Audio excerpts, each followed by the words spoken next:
السلام عليكم ورحمة الله وبركاته. ومدوارين لپروردگار خواهی گەورە طاعات و عیبادەت لە هەموو لایەکمان قبول بکە. مانگی ڕەمەزانی پیرۆز، ڕۆژووی مانگی ڕەمەزان،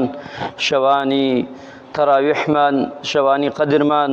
و هەروەها قورئان خوێندنمان، و هەروەها چاکە و باشەی ئەم مانگە پیرۆزە سەدەقە و خێر و زەکاتمان خواهی گەورە لە هەموو لایەکمان وەربگرێ ئینشاء الله تعالى. ئیماندارانی خۆشەویست، هاین لە دەشەوی کۆتاییدا، هاین لە خێر و بەرەکەتی دەشەوی کۆتایی و بەدەڕۆژی کۆتاییدا، چونکە لە مانگی ڕەمەزاندا تەماشا بکەین هەمووی بەڕەکەتە. وەک پێغەمبەری خوا صلی الله عليه وسلم فەرمێ خوای متعال جل جلاله بە خەڵات ناردوێتی بۆ ئێمە، بەڵام لەناو ئەم خەڵاتە گەورەدا ڕۆژەکان فەرق دەکا. دەشەوی ئاخیر گەورەترە لە شەوانی هەموو دنیا، نەک لە دەشەوی ڕەمەزان یان بیستی ئەوەڵ یان دەی ئەوەڵ یان بیستی ئەوەڵ، بەڵکو دەشەوی ئاخری ڕەمەزان لە هەموو شەوەکانی دنیادا گەورەترە. ئەبێ ئینسانی مسلمان بایەخێکی زیاتر بەم شەوانە بدا، بۆی زیاتر عیبادەتی تیا بکە و زیاتر لە خوای متعال جل جلاله نێزگ بێتەوە. ئەگەر تەماشا بکەین ئەم مانگە پیرۆزە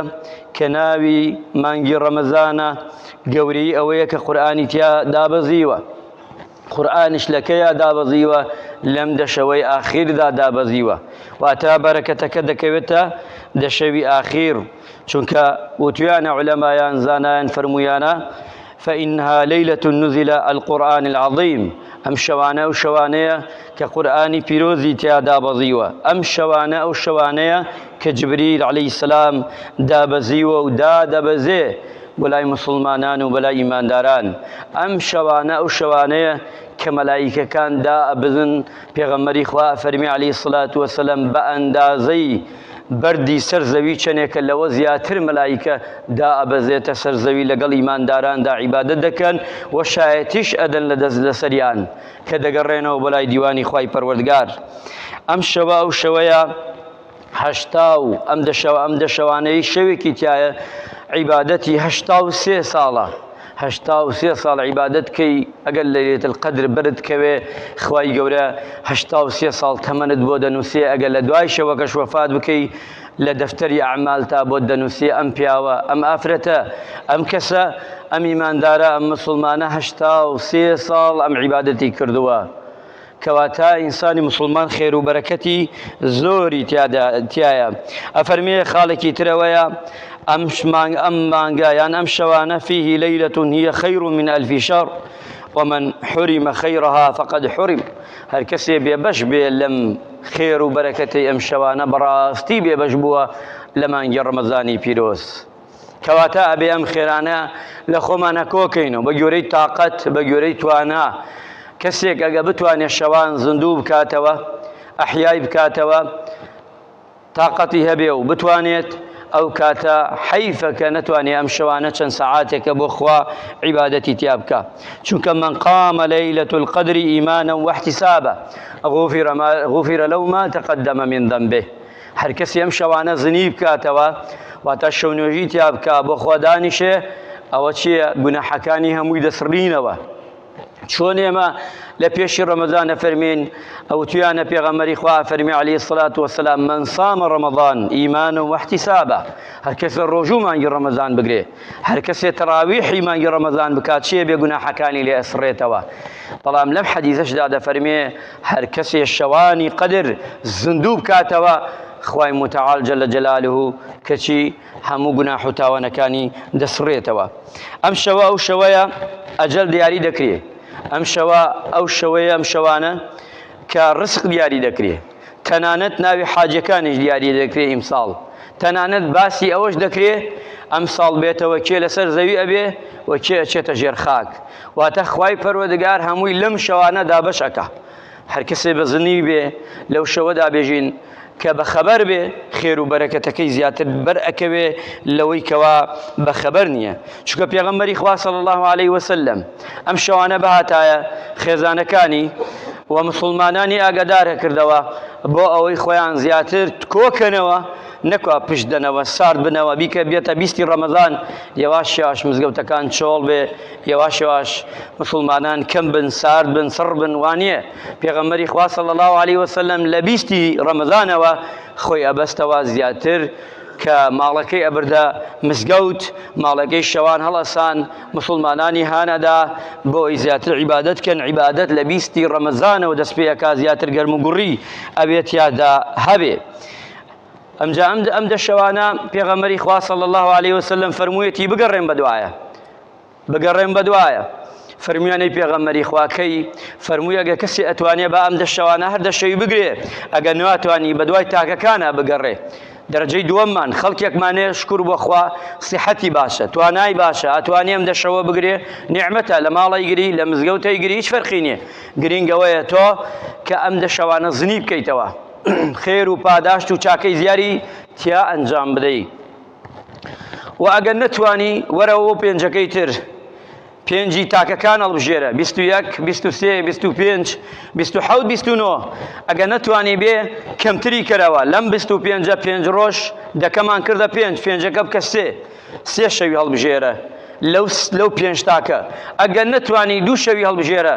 ئەگەر نەتوانی هەر 27 بگرە با ئەم خێر و بەرەکەتە لە دەست نەچێ یعنی مێلە ئەم دەشەوە بڕوا و حەیف هەر کەسی ئەم دەشەوە بڕوا و نەیگرێ هیچ دانەنیشێ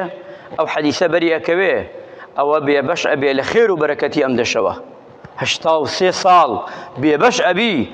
لەو ئەجر و پاداشتە گەورەیە کە تۆ نەتگردووە یعنی چەند سەعاتێکی کەم پاداشتێکی زۆر لەم شەوانە ئیمانداران چی بکەین باشە لەم شەوانەدا ئینسان بتوانێت نوێژی زۆر بکە ئیماندارانی خۆشەویست ئینسان بتوانێت دوعای زۆر بکە ئینسان بتوانێت سڵاوات بە دیاری پێغەمبەر صلی الله علیه وسلم بدا زیکرەکان زۆر بکەین ختمەکانی قورئانمان بخەینە شەوانە بەرەکەتی شەوانە بتوانین لەم شەوانە ختمەی زیاتر بکەین ئەوەی بتوانین لەم شەوانە خێر و سەدەقە بکەین ئەگە بە 250 دیناریشە بێ بتوانین لەم شەوانە دڵی خەڵک خۆشکەین ماڵمان مناڵمان کەسوکارمان قەومانمان خزمانمان بتوانین قسەی شیرین و گفتاری شیرین بە شەو ڕۆژی ئەم دەشەوەی ڕەمەزان بەرامبەرەوە ئیمانداران بزەخەنینە دەمچاو بێ پێکەنین خوانەکە قسەی ناشیا و خراپ نەکەین ماڵ و مناڵمان خۆمان بگرینەوە لە دۆبلاژ و مسەلسەل و ئیخبار و ئەمانە و شتی سەیر و سەمەرە ئێستا وەختی نییە گەنجە ئازیزەکان فرە مەشغوڵی مۆبایل نەبین فرە مەشغوڵی تۆڕە کۆمەڵایەتیەکان نەبین ئیلا بۆ خەیر نەبێ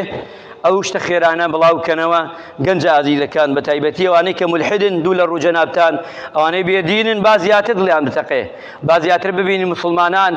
ڕۆژ بە ڕۆژ دینی ئیسلام حالە پەرا و ئەبینی دینی ئیسلام مەشەروتراوە ئێستا توێژینەوەیە کراوە لەسەر زەویدا چی دینێ خێرا ئەچێتە ماڵەکانەوە و چی دینێ خێرا گەشەکەوە بڵاو دەبێتەوە بە قسەی ئیمانداران نا بە قسەی مسلمانان نا بە قسەی ئێمە نا بە قسەی ئەوانەی کە بێدینن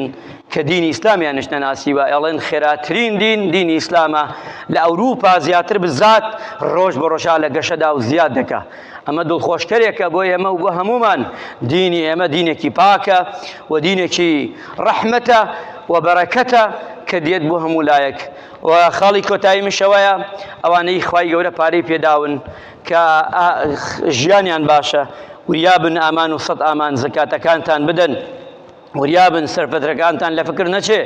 سەرفترەش ئیمانداران ئەتوانن ئەوە کە بە خواردن بیدن و ئەتوانش بە پارە بیدەن ئیتر ئەمە نەیگەرەکەەوە نەبچین لەسەری شتی زۆرێ عالم و زانا و دانا هەیە و ئێمە لە ژنەی فتوامان هەیە لە کوردستان ئەوان بڕیارەدەن و گوناحی لەسەر ئەوان هەرچی بێ ئێمە سەردەمی ئەوان دەکەین ئیتر ناکری هەر کەسێ لە ڕاستی خۆیەوە بێتە موفتی و قسە بکا و سەر لەم عالەمە تێک بدەین و خۆی چەند دینارێک ئەدایە نادا ئەمش بۆ ئەوەیە کەوا ڕۆژەکەمان چاک بێ نەیگەران بابەتانە فرەقول کەینەوە فرەباسی کەین ئێمە گرینگەوەی خەڵک هاندەی خێر بکە سەدەقە بکە ئەمڕۆ کامەی سوودی وە خەڵکی ئەوە بدەینە خەڵک بۆی خەڵک زیاتر بگژێشێتەوە ئەوانەشی کە پارەی زەکات دەدەن تخوا 50,000 و 20,000 و 30,000 و 40,000 مەدەنە خەڵک ڕەحمەتی خواتان لێبێ تۆ کەفیل خەساری خەڵک نیت ئیلا بێ من پارەکەم بدەمە 100 ماڵ ئیلا بیدەمە 200 نە وەڵا بیدە 2 ماڵ تێری بکە بۆ ساڵێ بە قورئان لە 100 ماڵەکە باشترە بە 50 و بە 20 دەی پێی نازانێت چی لێ بکە فەقیرە داماوە باوای لێ نەکەین بینی خۆت و خوا زەکاتەکانت 2 ماڵ تێر بکە ساڵانە ئەوش 2 ماڵ ئەو 2 ماڵ ئەو 2 ماڵ ئەمە باشترە لەوەی بیکەینە 10,000 و 20,000 و 40,000 بەخوا ئەمە بڕوات هەبێ هیچی نییە و هەر ئەوەی پارەکەمان ئەچێ و جێی خۆی ناگرێتەوە بۆیە خۆی خێرەکەت ئەگا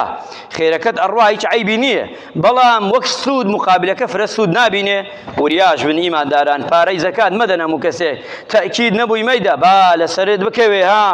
زەکات وەک سەدەقە نییە سەدەقە گەبی دەیچی بڕوا کێشە نییە خێرەکە خوارەی نووسە بەڵام زەکاتەکە داتە کەسێک کەسەکە مستحق نەبوو زانیت خۆت زەکاتەکە لەسەر ناکەوێ لە قیامەت خوای گەورە بانگتەکاڵێ زەکات ئەوە نەپارەت ماوە بڕۆ بیدە لەو ڕۆژە شاپارە نییە زەکات چیە دەی ئەبێ وریابێت ئیماندارانی خۆشەویست ئەوانەی کە مستحقن بزات ئەوانەی کەوا نییانە و داوا ناکەن بەدوایانە بگەڕێن و بیان دەنێ ئەمە خێرێکی گەورە و باشە خوای گەورە ڕەحم بە مولایەکمان بکە و عاقبەت خێرمان بکە و عیبادەتمان لێ قبوڵ بکە خوای لێ تەپاڕێین و لە گوناحەکانمان خۆش بی گوناحی دایک و باوکمان خوای ڕەحم بە پیاوە تەمەنەکانمان بکە عاقبەت خێرام بکەی لەشیان ساغ بکەی یا الله خوای لێ تەپاڕێینەوە ڕەمەزان مانگی ڕەمەزانی پیرۆز لە مولایەکمان وەرگری یا ربی خوای لێ تەپاڕێینەوە عیبادەتی ئەمما گەشترینە لە هەموو لایەک خوایە لێ تەپاڕێینەوە تەمەنمانش کە درێژکەیتەوە مانگە پیرۆزە بەخۆشی بە شادی بینە سەر و بێتە خێر و بەرەکەت بە وڵاتمان هەرزانی بخەیتە وڵاتمانەوە ئامین ئامین والحمد لله رب العالمین